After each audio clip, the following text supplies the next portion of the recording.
बिस्मिल्लाहिर्रहमानिर्रहीम अस्सलाम वालेकुम जी बच्चों, ये एक्सरसाइज 6.2 है, मश्क नंबर 6.2 और ये हमारा चैप्टर 6 चल रहा है। ठीक है, इसमें स्टैट जो है, स्टैट वाली बुक जो होती है उसकी डिफरेंट चीज़ें हैं जो हम करते हैं और ये हम स्मार्ट सिलेबस के क्वेश्चंस जो हैं वो कर रहे हैं।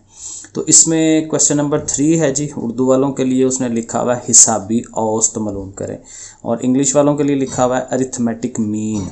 ठीक है जी, ये मालूम करना है, बहुत ही आसान चीज़ है, कोई इसमें इशू नहीं है, सिंपल चीज़ है। इसमें हमें क्या करना है कि अगर अब जैसे ये क्वेश्चन दिखा हुआ है आपके पास, वैल्यूज़ लिखी हुई हैं 12, 14, 17, 20, ये सारी वैल्यूज़ हैं। हमें क्या करना है, हमें उन सब को जमा कर लेना है, प्लस कर लेना है और जितनी वैल्यूज़ हैं मतलब गिन लेंगे 1, 2, 3, 4, 5, 6, 7, 8 वैल्यूज़ हैं तो 8 से ही उसे डिवाइड करा देंगे। तो ये इसका फार्मूला है x बार, ये मीन के लिए यूज़ होता है या हिसाबी औस कह लें, उसके लिए यूज़ होता है कि ये हम मालूम करने लगे हैं। और सम x, इसको सम पढ़ते हैं, समेशन कह लें, सम कह लें, सिग्मा कह लें, कुछ भी है, लेकिन इसका मतलब यही होता है कि आप x की चीज़ों को जमा करा रहे हैं और x कौन है, x ये वैल्यूज़ हैं, उनको हम प्लस कराते हैं। और n का मतलब यही होता है कि नंबर ऑफ़ वैल्यूज़, चीज़ें कितनी हैं, कितनी मिकदार है उनकी, 1, 2, 3, 4, उस तरह से। तो देखें नीचे स्टेप बनाए हुए हैं बिल्कुल सिंपल सा कि ऊपर हमने सब को प्लस में लिख लेना है और नीचे चूँकि वो 8 वैल्यूज़ हैं तो 8 पे डिवाइड कराएंगे। प्लस कर लिया, कैलकुलेटर यूज़ कर लेंगे, 196 आएगा, उसको 8 पे डिवाइड करा दें तो डिवाइड कराएंगे तो 24.5 आ जाएगा। तो ये सिंपल सा काम है।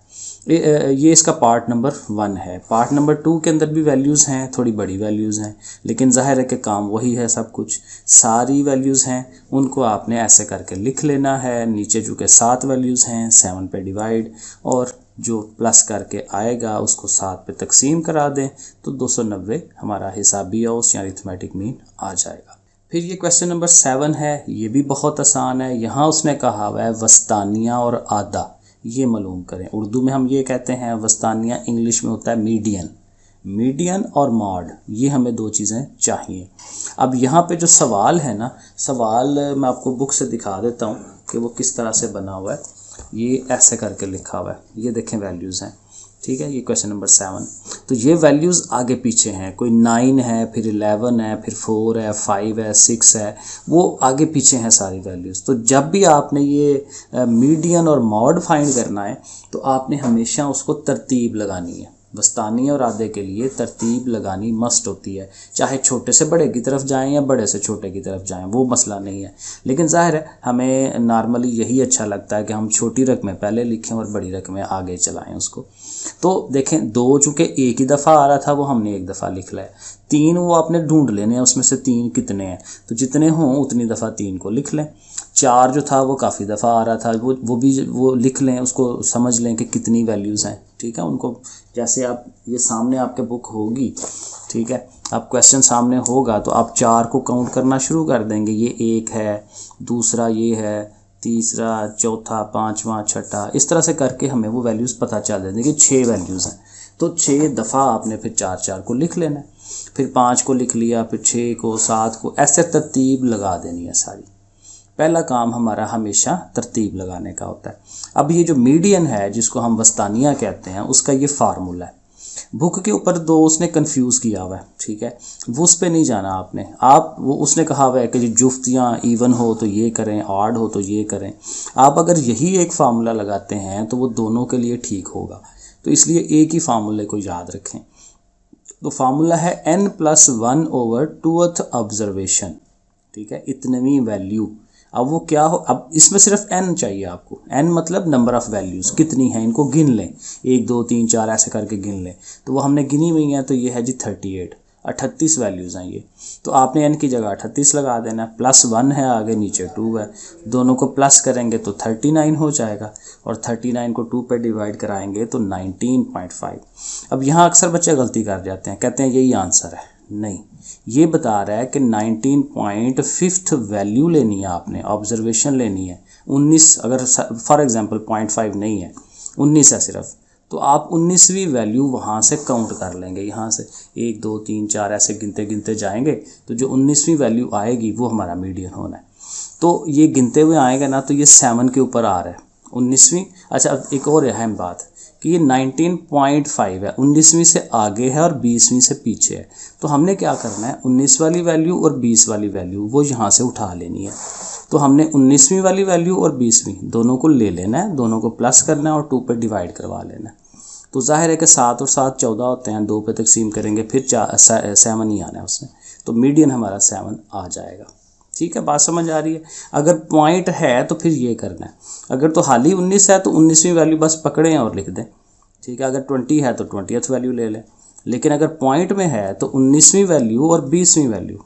ठीक है, अगर ये पॉइंट में ऐसे होता लेट्स सपोज 7.5 तो फिर 7वीं वैल्यू और 8वीं वैल्यू लेनी थी आपने। तो इस तरह से अब मॉड जो है बिल्कुल आसान है, मॉड या आधा वो देखना होता है कि जो सबसे ज़्यादा दफ़ा वैल्यू आ रही है। तो सबसे ज़्यादा दफ़ा वैल्यू ये 4 है, ये 4 जो है ना 6 दफ़ा आ रहा है, और इसी तरह ये जो 9 है ये भी 6 दफ़ा आ रहा है। तो फिर ये दोनों चूँकि एक जैसे ही हैं तो फिर वो मॉड जो है हमारा 4 भी होगा और 9 भी होगा, जो वैल्यू सबसे ज़्यादा दफ़ा आ जाए। तो बस ये काम है इसके अंदर। ओके, उसके बाद है जी क्वेश्चन नंबर 11।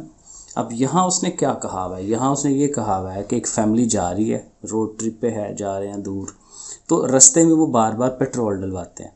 पहली दफ़ा पेट्रोल डलवाया है 21.3 लीटर, ठीक है, और उसकी कीमत उन्होंने ये दी है 39.9। फिर उन्होंने 18.7 लीटर का पेट्रोल डलवाया, फिर ये प्राइस दी है। कीमतें मुख्तलिफ हैं, पेट्रोल पंप जो हैं वो इसी तरह के हैं, अपनी अपने हिसाब से प्राइस ले रहे हैं। फिर ये इतना पेट्रोल डलवाया और उसकी ये प्राइस है। ठीक है, अब ये हमारे पास सवाल है।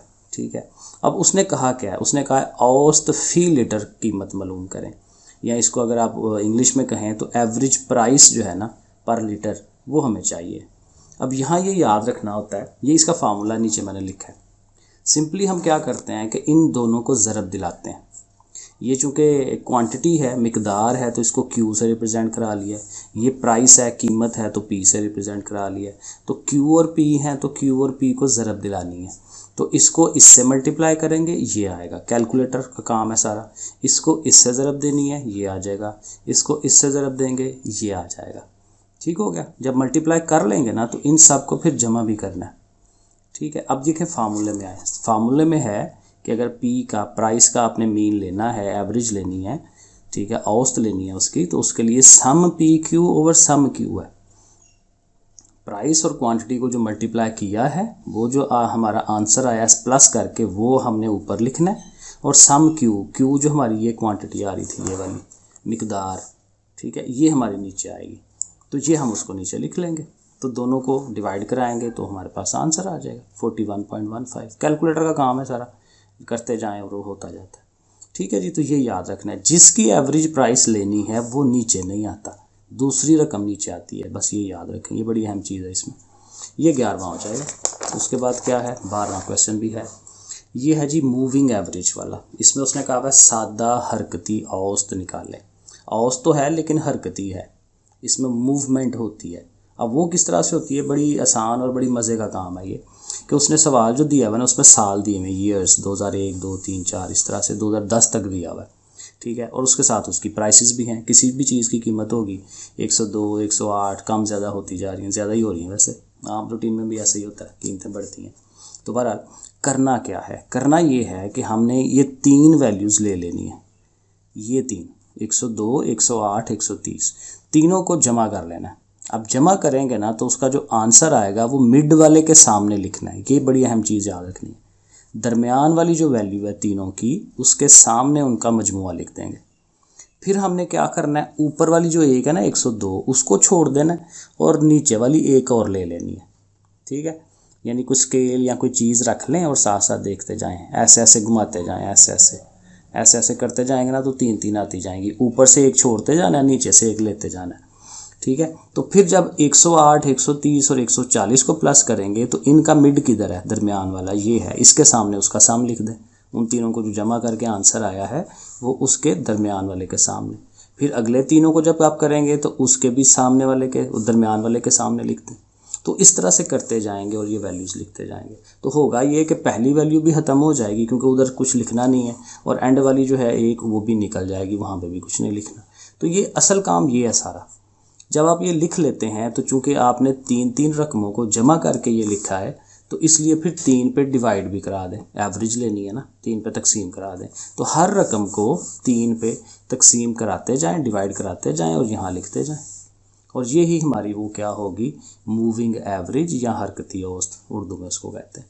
सो ये काम है, ठीक है। तो बस ये जो है ना, ये चीज़ आंसर आ जाएगा। डन हो गया। ओके जी, अल्लाह हाफिज़।